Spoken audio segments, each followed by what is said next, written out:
नमस्कार साथियों, स्वागत है आप सभी का आपकी अपनी पाठशाला पर। मैं हूं अंकित अवस्थी।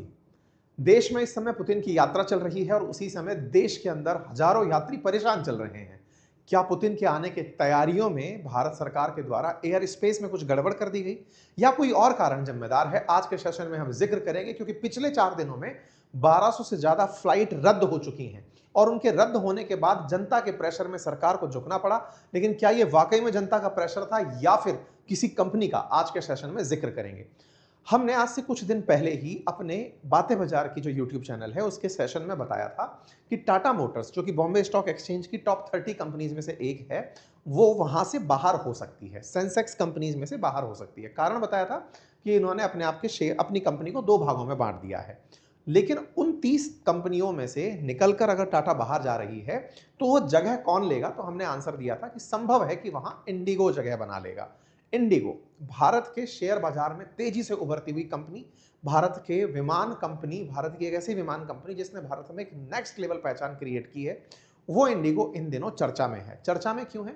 क्योंकि जहां एक और ये इतना तेजी से आगे बढ़ रही थी कि देश की टॉप 30 कंपनियों में शुमार होने वाली थी, इस कंपनी के सैकड़ों हवाई जहाज इस तरह से एयरपोर्ट पर खड़े हो गए। ये एयरपोर्ट पर खड़े दिखाई दे रहे आपको ये जो जहाज हैं, इनके चलते यात्री अपने गंतव्य स्थानों पर नहीं पहुंच पाए। परिणाम ये रहा कि आपको कुछ इस तरह से लाइन लगाकर परिवारजन, जो यात्रीगण हैं, वो बैठे दिखाई देने लगे। आप इस तस्वीर को देखकर अंदाजा लगा सकते हैं कि कितने सारे यात्री एयरपोर्ट पर परेशान हैं। ये बिल्कुल वैसी ही तस्वीर है जिसको आप कह सकते हैं कि जैसे बिहार के अंदर छठ पूजा के समय लोग जा रहे होते हैं।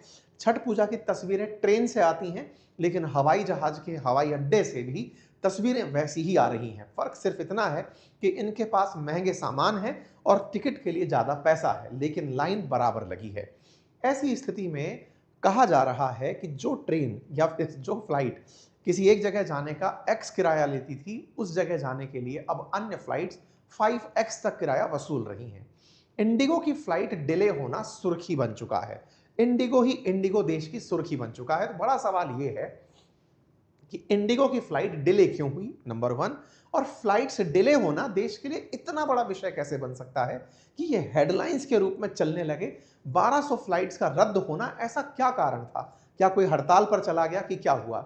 अब देखिए, इसे हड़ताल कहना जल्दबाजी हो सकता है, लेकिन सही मायने में जो प्रतीत हो रहा है वो ये कि किसी एक कंपनी ने सरकार के किसी आदेश के खिलाफ ऐसी साजिश रची कि सरकार को झुकना पड़ा। आज के सेशन में मैं आपके सामने यही डिकोड करने का प्रयास करूंगा कि कैसे इंडिगो ने चालाकी करके सरकार को झुकाया है, सरकार का एक आदेश पलटा दिया है। आम जन को परेशान होता देख सरकार ने अपना एक आदेश वापस लिया है। कहानी पूरी डिटेल में बताऊंगा, क्योंकि फिलहाल के लिए न्यूज बनती है कि पायलट्स को रेस्ट करने को लेकर जो डीजीसीए ने कानून बनाए थे, उन कानूनों को आज वापस लेना पड़ रहा है। ऐसा क्या है कि इंडिगो का फ्लाइट क्राइसिस जो हुआ, ये अपने आप में एक चर्चा का विषय बन गया है। भारत सरकार, जो कि हर दिन यात्रियों के लिए बहुत ही आसान कीमतों पर यात्रा सुलभ कराने का प्रयास करती है, उड़ान जैसी योजनाएं जिसके केंद्र में चल रही हैं, यात्रियों को गंतव्य स्थानों पर बहुत ही नॉमिनल प्राइस में पहुंचाया जा सके, इसके लिए प्रयास कर रही है। हुआ क्या, आज बड़ा ही इंटरेस्टिंग किस्सा है, क्योंकि कहानी में इंडिगो वालों ने बड़ी चालाकी से सरकार से उसका आदेश वापस दिलवा दिया है। ये बार बार जो मैं वापस दिलवा दिया है, ये बात आपको इसलिए याद दिला रहा हूं क्योंकि 550 इंडिगो की फ्लाइट कैंसिल हो गई थी 4 दिसंबर के दिन। ये हेडलाइन बनी थी और यह घटना नवंबर से ही चली आ रही है। हेडलाइंस इस बात का बयान करती हैं। 12 एयरपोर्ट पर इंडिगो की फ्लाइट्स कैंसिल होने की आप यहां पर तस्वीरें देख सकते हैं। लोगों की नाराजगी इस समय पर सोशल मीडिया पर जबर चल रही है। लोग आपस में, लोग जो है वो स्टाफ से, सीआईएसएफ से झगड़ते हुए वीडियोस में काफी वायरल हो रहे हैं कि लोग झगड़ रहे हैं। लोगों की परेशानियां इस समय चर्चा का विषय बनी हुई है कि भाई हो क्या रहा है। इन्हीं बीच में लोगों की लाइनें और इन तमाम चीजों के चलते एक बहुत बड़ा विषय बनता है कि हमारे देश के अंदर फ्लाइट कैंसिल हुई, कैंसिल की तस्वीरें निकल कर आई। कुछ कपल जो खुद की ही शादी के रिसेप्शन में जा रहे थे, नहीं जा पाए, तस्वीरें लगाकर अपना कार्यक्रम आयोजित किए, लोग बैठकर बढ़िया भोजन किए। अब उस पूरी कहानी में सरकार ने कहां फेलियर पाया, सरकार का कौन सा ऐसा आदेश था जिसके चलते इंडिगो खेला कर गया? अब मैं आपको बताता हूं। असल में क्या है, यात्रियों को इंडिगो से काफ़ी सारे इन दिनों शिकायतें रिपोर्ट होने लगी थी। रिपोर्ट हो रही थी कि सर इंडिगो वाले बहुत लेट गाड़ी चला रहे हैं, स्टाफ उनका बड़ा मिसबिहेव कर रहा है, कोई जानकारी नहीं दे रहा है।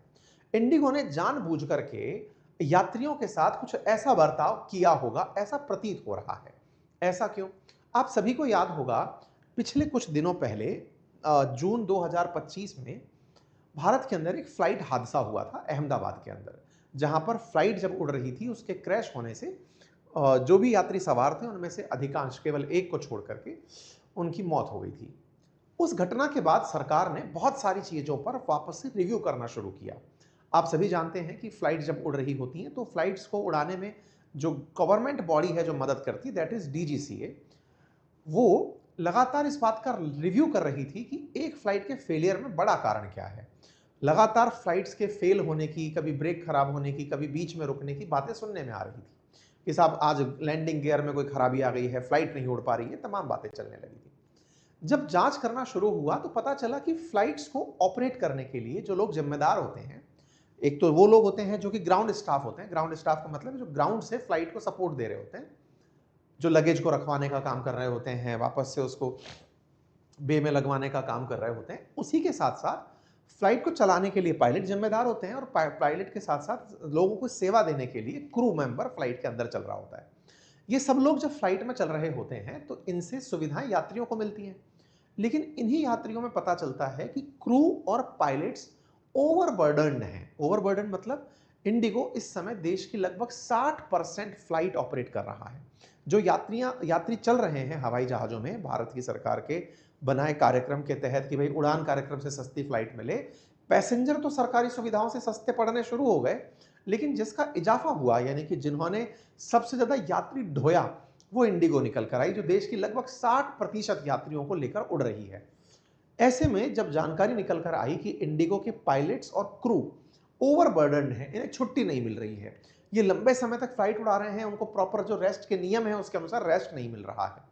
ऐसे में सरकार ने आदेश निकाला कि भाई आप अपने स्टाफ को इतनी देर काम कराने के बाद इतनी देर की छुट्टी जबरदस्ती देंगे, मजबूरन देंगे कि आपको देनी ही है भाई, आप घर बैठ जाओ, थोड़े दिन के लिए ब्रेक ले लो क्योंकि आप बहुत देर तक फ्लाइट चला लिए हो। ऐसा क्यों? क्योंकि कहीं ना कहीं ऐसा होने से रेस्ट मिलेगा तो वो सही दिमाग के साथ फ्लाइट को उड़ाएंगे। ऐसा सरकार ने सोच करके आदेश दिया। कोई बात नहीं, लेकिन इसी बीच में इंडिगो की कहानी ही क्यों चर्चा में आई, अब मैं आपको वहां लेकर चलता हूं। फ्लाइट तो हमारे देश में बहुत सी कंपनियां चला रही हैं, स्पाइस जेट चला रही है, टाटा चला रही है, आकाशा चल रहा है, तमाम प्रकार की कंपनियां चल रही हैं। अब कहानी क्या है उसको समझने के लिए थोड़ा सा पहले इंडिगो के बारे में जान लीजिए। देखिए, इंडिगो आज हमारे देश का लगभग 64% जो डोमेस्टिक मार्केट है ना, वो कवर करती है। इंडिगो 2006 के अंदर स्थापित हुई थी। वो अपनी बेस्ट सर्विसेज के कारण, पंक्चुअलिटी के कारण मार्केट में चर्चा के अंदर आई। इसने मतलब इस तरह से पंक्चुअलिटी करी कि 1.4 करोड़ अगर हमारे डोमेस्टिक फ्लायर्स उड़ रहे हैं तो 65.6% डोमेस्टिक फ्लायर्स केवल इंडिगो से उड़े हैं। लोगों को ये गजब पसंद आने लगी, लेकिन पसंद के साथ साथ यहां पर एक गड़बड़ आने लगी, और वो क्या थी, इधर देखिए। एयरलाइंस के साथ साथ जो पायलट्स की संख्या है, अगर आप उसका अनुपात देखेंगे तो चीजों को समझ पाएंगे। आकाशा एयरलाइंस में जहां 30 एयरक्राफ्ट हैं, उनके पास में 800 पायलट्स हैं, यानी कि एक फ्लाइट के ऊपर औसतन 25 से अधिक या 26 के आसपास पायलट इनके पास में प्रेजेंट है। 30 एयरक्राफ्ट हैं तो एक फ्लाइट पर लगभग 26 पायलट का स्टाफ है, वहीं पर 26-27 का पायलट का स्टाफ है। एयर इंडिया में अगर हम बात करें तो 19 पायलट का स्टाफ है एक फ्लाइट पर। एयर एआई एक्सप्रेस में अगर हम बात करें तो 17 का स्टाफ है। इसी के साथ साथ इंडिगो की अगर हम बात करें तो उसके पास पर फ्लाइट 13 का स्टाफ है, स्पाइस जेट में 11 का स्टाफ है। आप कहेंगे सर एक हवाई जहाज पर अगर इतना स्टाफ पायलट है तो ये तो बहुत ज़्यादा है। ये ज़्यादा नहीं है। असल में दिक्कत क्या है, एक हवाई जहाज एक दिन में हो सकता है 2 डेस्टिनेशन कवर कर रहा हो, 3 डेस्टिनेशन कवर कर रहा हो, 5-5 डेस्टिनेशन कवर कर रहा हो। यात्राएं तो लंबी चल रही हैं। एक फ्लाइट पूरे टाइम ऑन रखने का ही प्रयास करते हैं ऑपरेटर। अगर ये 417 फ्लाइट हैं तो ये चाहते हैं कि हम रुके ही नहीं, बस गए, सवारी उतारे, फिर बैठाए, फिर चल दिए गए, यानी कि एक ही गाड़ी मल्टीपल टाइम यूज आती रहती है। उस मल्टीपल टाइम के यूज आने में अगर एक बार में 2 पायलट भी सर्विंग में हैं दिन में दोनों पायलट 24 घंटे काम नहीं कर सकते। अगर 8-8 घंटे की शिफ्ट भी बनी हुई है, 9-9 घंटे की शिफ्ट भी बनी हुई है, तो सेट्स ऑफ पायलट की जरूरत पड़ती है। ऐसे में सरकार ने कहा कि आपके पायलट्स ओवरबर्डन हैं। इन सभी से कहा जिनके पास भी पायलट्स हैं, उन्हें आप रेस्ट देना शुरू करिए। रेस्ट के नाम पर 48 घंटे के अंदर उन्हें मैंडेटरी 1 दिन रेस्ट का दे दीजिए, मतलब 48 घंटे का रेस्ट दीजिए अगर 7 दिन वो लगातार काम कर रहे हैं। कुछ इस तरह का सरकार ने प्रोविजन पास किया। अब आप सोचिए कि 400 फ्लाइट से ये 2500 घरेलू और अंतर्राष्ट्रीय उड़ानें सर्कुलेट कर रहा है। सोचने की बात है कि 400 हवाई जहाज से अगर 2500 फ्लाइट चल रही हैं, तो हर हवाई जहाज 5 से 6 ट्रिप कर रहा है। और इसको करने के लिए उसके पास जो पायलट्स की संख्या है, वो 5456 पायलट्स की संख्या है। अगर आप ट्रिप की संख्या 2300 देख रहे हैं, तो लगभग एक ट्रिप के लिए इनके पास में 2 पायलट प्रेजेंट हैं। इस तरह से अपन ट्रिप के साथ औसत निकाल सकते हैं। वहीं क्रू की बात करें तो 10,212 क्रू मेंबर हैं और 41,000 से ज्यादा इनके पास स्थायी मेंबर हैं।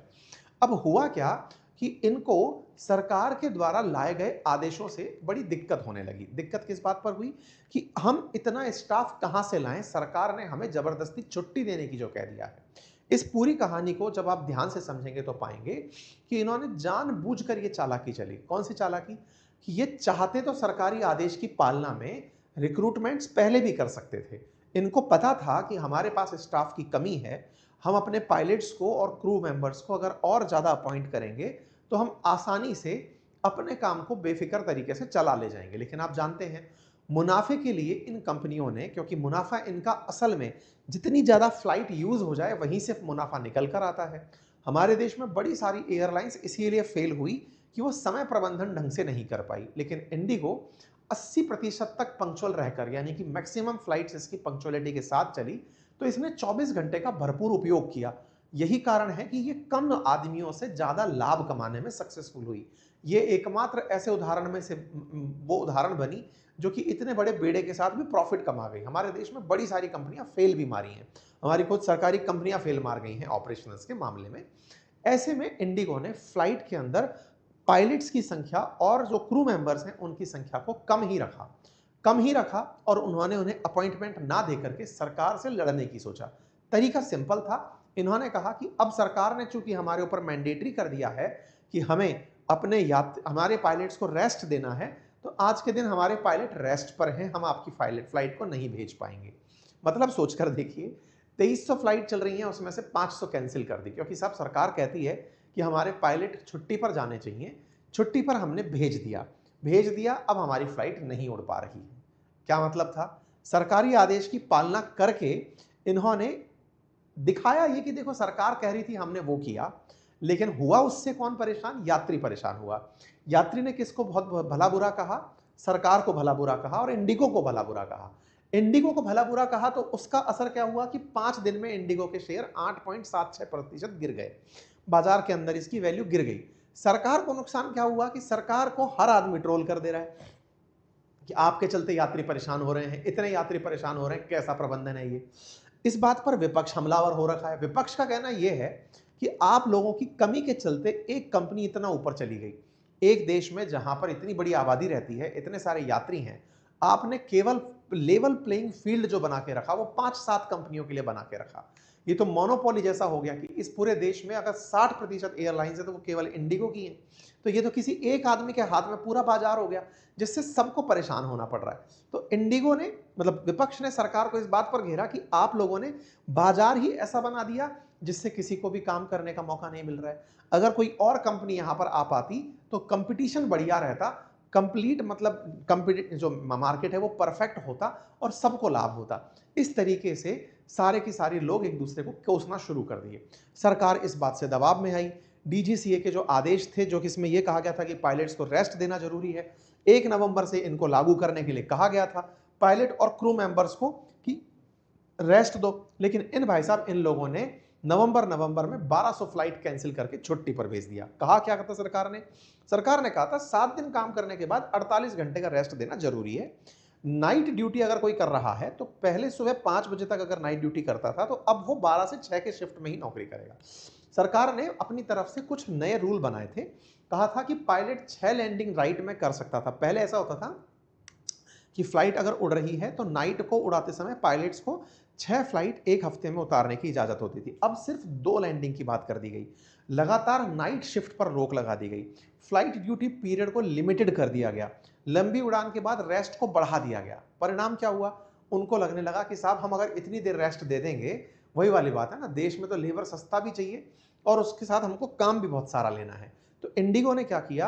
पायलट्स का रिक्रूटमेंट और क्रू का रिक्रूटमेंट नहीं किया, अपितु फ्लाइट कैंसिल कर दी। फ्लाइट कैंसिल कर दी क्योंकि सरकार ने हमारे ऊपर ये जबरदस्ती दिया है। परिणाम क्या निकला? सरकार को अपने इस जरूरी आदेश से पीछे हटना पड़ा।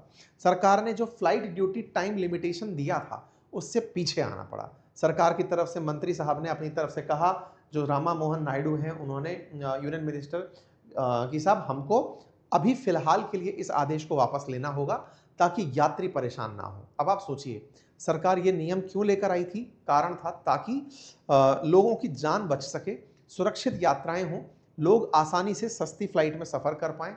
सरकार बार-बार इतने सारे एयरपोर्ट्स सस्ती दरों में एयरपोर्ट उपलब्ध कराने का जो प्रयास कर रही है, उसको इंडिगो ने कैसे चुनौती दी? बाजार के अंदर एकमात्र ऐसी कंपनी जिसके पास आधे से ज़्यादा मार्केट है, उसने इन चीज़ों के लिए अपॉइंटमेंट्स ही नहीं किए, या फिर अपॉइंटमेंट्स के नाम पर डिले दिखा दिया कि सर मिल नहीं रहा है। मिल नहीं रहा है, सरकार को नियम वापस लेने पड़े। अब सरकार क्या करेगी? ये तो सरकार की इंसल्ट हो गई, सरकार अब इंडिगो के साथ टक्कर में चली जाएगी। ऐसे में सरकार ने अब आदेश दे दिए हैं। क्या कहा गया है? पहले आप हमें बताएंगे कि क्रू और ट्रेनिंग का आपके पास रोड मैप क्या है, साथ ही साथ आप किस तरह से हमारे नियमों की पालना करेंगे, ये आप हमें बताएंगे, और अव्यवस्था को सुधारने के लिए क्या प्लान बनाया है, और हर 15 दिन में आप हमें प्रोग्रेस रिपोर्ट भेजेंगे। इंडिगो ने अपनी आपकी इस जीत को सेलिब्रेट किया, कहा कि साहब हम 2 दिनों से परेशान चल रहे थे, कस्टमर से हम माफ़ी चाहते हैं। ऐसा कहते हुए इंडिगो ने अपोलॉजी दे दी। देखिए, ये घटना हो सकता है बहुत सारे आप में से व्यूअर्स को प्रभावित भी ना करे, क्योंकि आप में से कुछ लोग कहेंगे मेरी फ्लाइट थोड़ी छूटी थी, या फिर आप में से कुछ लोग ये भी कह सकते हैं कि ठीक है, सरकार का मामला है, या हम तो फ्लाइट में चलते ही नहीं है। तमाम बातें हो सकती हैं, लेकिन यहाँ पर एक बहुत यथार्थ प्रश्न बचा रह जाता है, और वो प्रश्न ये है, सरकार को झुकना पड़ा। सरकार कोई सी भी हो, लेकिन सरकार जब कंपनियों के आगे झुकने लगती है तो ये कैपिटलिस्टिक अप्रोच होती है, और जब सरकारें फैसले बदलने लगती हैं, चाहे दबाव में हो या किसी प्रभाव में हो, तो ये क्रॉनिक कैपिटलिज्म की तरफ चला जाता है। आज इंडिगो ने जो किया, ऐसे हमारे देश के अंदर टेलीकॉम ऑपरेटर के अंदर किसी दिन अंबानी नाराज हो जाए सरकार के नियमों से, जो उसने इतना ज़्यादा मार्केट पकड़ लिया है, या एयरटेल नाराज हो जाए, दोनों मिलकर के पूरे देश को कंट्रोल कर रहे हैं। सरकार को आवश्यकता है ऐसे नमूनों से यह समझने के लिए कि अब हमारे देश पर राज करने के लिए ब्रिटेन से चलकर ईस्ट इंडिया कंपनी नहीं आएगी। हमारी ही कंपनियां जब इतनी बड़ी हो जाएंगी कि हम उन पर कुछ कहने की स्थिति में नहीं रहेंगे, जनता ने चुनी जो सरकार है वो अपने आदेश बदलने लगेंगी, तो ये आवश्यकता है सरकार के लिए, ये अलार्म है समझने का कि उन्हें मार्केट में और लोगों को भी आसानी से आने देने का मौका देना होगा। नियमों में इस तरह की तब्दीलियां लानी होंगी कि बाजार में हो सकता है, जैसे राजस्थान के अंदर कोई एक पर्टिकुलर ऑपरेटर हो, उसको परमिशन दी जाए कि तुम इस क्षेत्र की फ्लाइटें रन करोगे। इस तरह से सब तरह के अपने अपने क्षेत्र दे दिए जाएं, छोटे छोटे लेवल पर। जिस तरह से आज इंटरनेट के अंदर लोकल इंटरनेट प्रोवाइडर्स उपलब्ध हैं, बिल्कुल वैसे ही सर्विसेज के अंदर डेटा प्रोवाइडर्स उपलब्ध होने चाहिए। सरकार को सोचना होगा, एक देश एक नियम चले, ये एक कर चले, ये समझ में आता है, लेकिन एक देश में एक ही प्लेयर चले, उपलब्ध सब संसाधन उपलब्ध कराने वाला एक ही आदमी चले, ये उचित नहीं होगा। ये सरकार के लिए अपने आप में एक बड़ा लेसन है। बाकी आप लोग इस विषय को कैसे देखते हैं, जरूर कमेंट बॉक्स में बताइएगा। चैनल पर नए हैं तो सब्सक्राइब कर लीजिए। एसएससी की हमारी किताब लॉन्च हो चुकी है, जिसमें हिस्ट्री, ज्योग्राफी, इकोनॉमी, स्टैटिक के बहुत ही शानदार तरीके से एक ही किताब में उपलब्ध कराया गया है। आप उसे जाकर अपनी पाठशाला ऐप से बुक कर सकते हैं। आपका समय शुभ हो। बहुत बहुत धन्यवाद।